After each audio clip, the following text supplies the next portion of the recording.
अरे भैया, इतना सब कुछ क्या एक पादरी को बताना चाहिए? आप एकदम बेकार पास्टर हैं, आप परमेश्वर के विरुद्ध हैं, प्रभु यीशु मसीह के विरुद्ध हैं। हमें इस तरह के पास्टर्स को अपने मसीह समाज से बिल्कुल बाहर कर देना चाहिए। जय मसीह की। मैं अक्षय कुमार बाग फिर से और एक वीडियो के साथ मैं आप लोगों के पास आया हूं। वे जितने भी प्रीचर हैं ना, सब इस तरीके से वो प्रचार किए हैं। हमारे भारत के प्रीचर्स का, जितने प्रीचर्स हैं उन सभी का वीडियो जो एडल्ट्री के विरोध में, व्यभिचार को लेके जो वीडियो बनाए हैं, प्रीचिंग किए हैं, उसको एक एक करके आप लोगों के सामने मैं रख रहा हूं।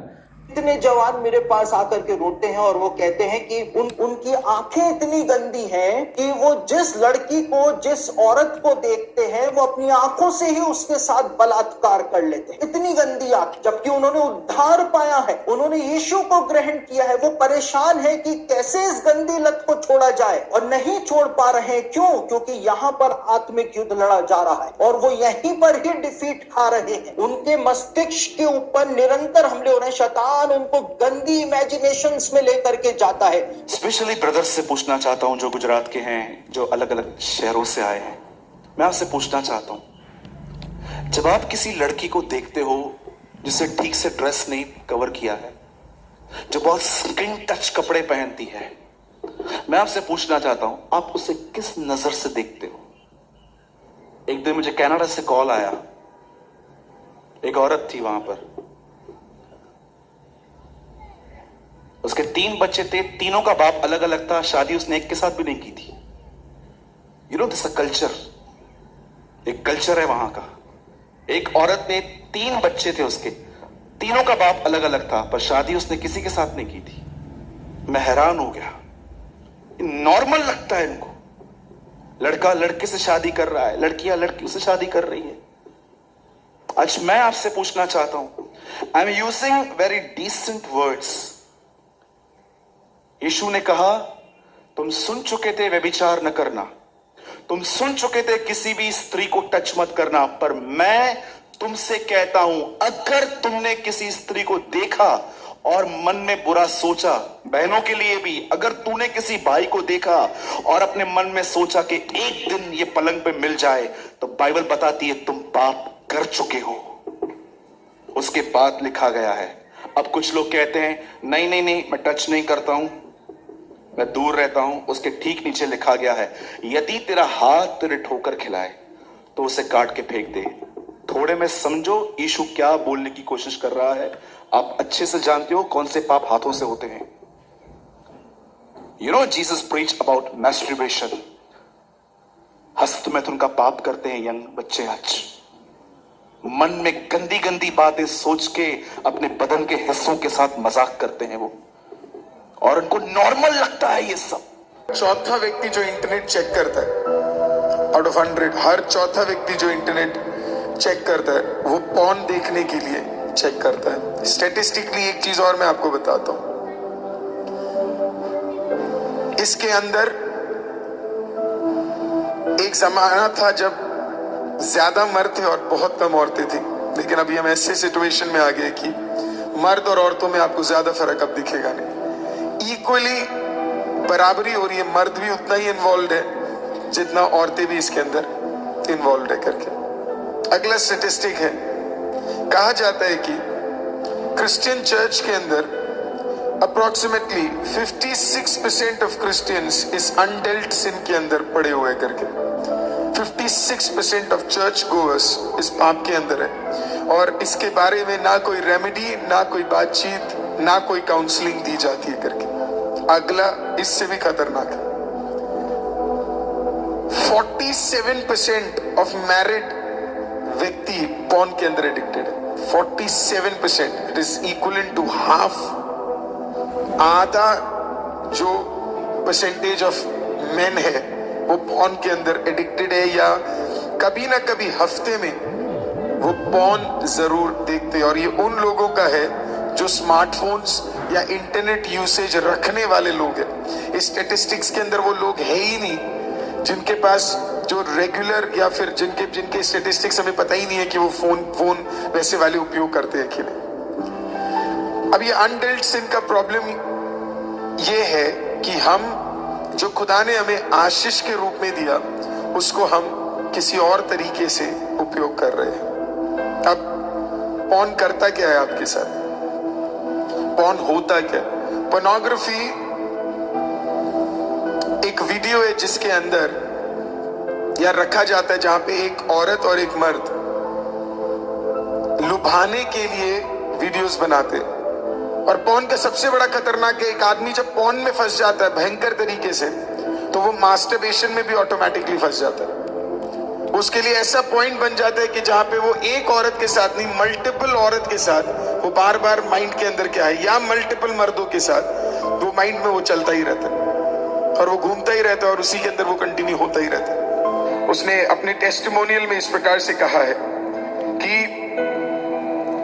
मुझे बांध दिया जाता था, मुझे ड्रग्स में रखा जाता था और फिर लिटरली मेरे साथ multiple times multiple man sex करते थे।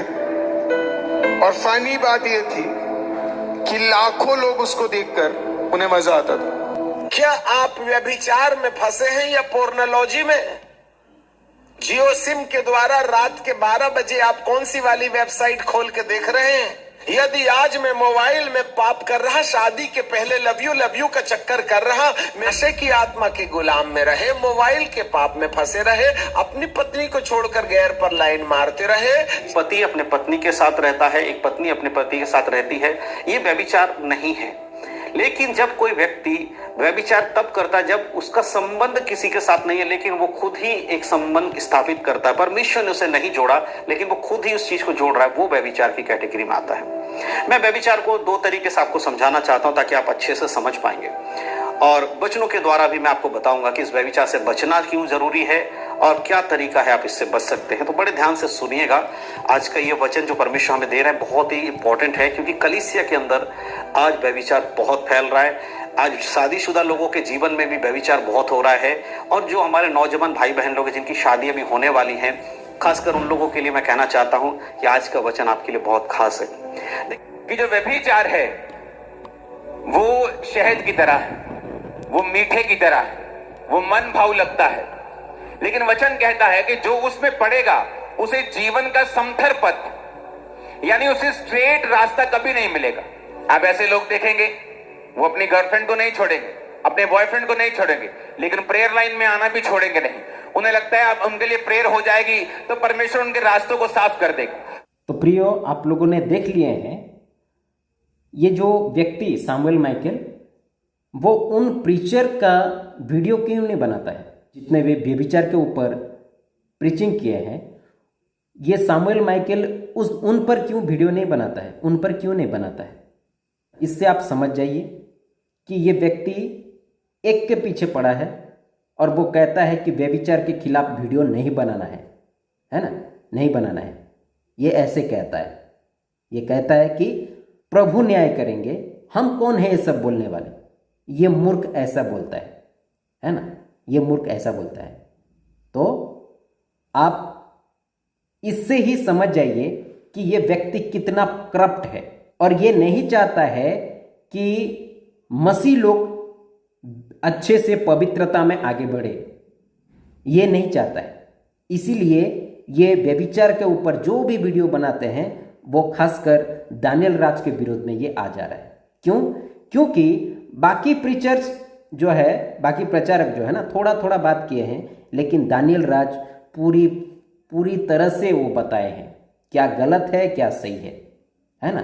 व्यभिचार जो आजकल चल रहा है गांव में, शहरों में, कई कंट्री में, है ना, कई कंट्री में व्यभिचार को लेके इतना फंसे हुए हैं। सांसारिक लोगों को तो छोड़ दीजिए, मसीह लोग, ज्यादा से ज्यादा मसीह लोग भी इसमें फंसे हुए हैं। कई पास्टर को तो मैं जानता हूं, अपनी पत्नी को छोड़ के दूसरे एक लड़की के साथ कई पास्टर ऐसा किए हैं। एक पास्टर 2-2, 3-3 बीबियां रखे और छुपा के रखे, और जब खुलासा हो गया तो खूब मार पड़ी उनको, है ना। तो ये सब चल रहा है, लेकिन ये मूर्ख सामुएल माइकल मतलब इसको अच्छा लगता होगा वो सारी बातें, और ये अभी तक करता होगा, इसलिए इसको पाप के विरुद्ध में जो भी प्रचार करे, खासकर व्यभिचार, इसको पसंद नहीं है, इसको पसंद नहीं है ना।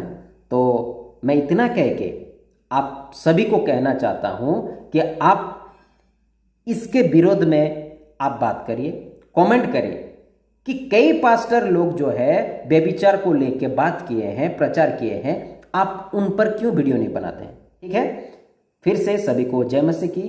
प्रभु आप सभी को आशीष दे। अरे भैया, इतना सब कुछ क्या एक पादरी को बताना चाहिए? ये सब सीक्रेट चीजें हैं, इनको बताना नहीं जरूरी है। ये आप एकदम बेकार पास्टर हैं, आप परमेश्वर के विरुद्ध हैं, प्रभु यीशु मसीह के विरुद्ध हैं। हमें इस तरह के पास्टर्स को अपने मसीह समाज से बिल्कुल बाहर कर देना चाहिए।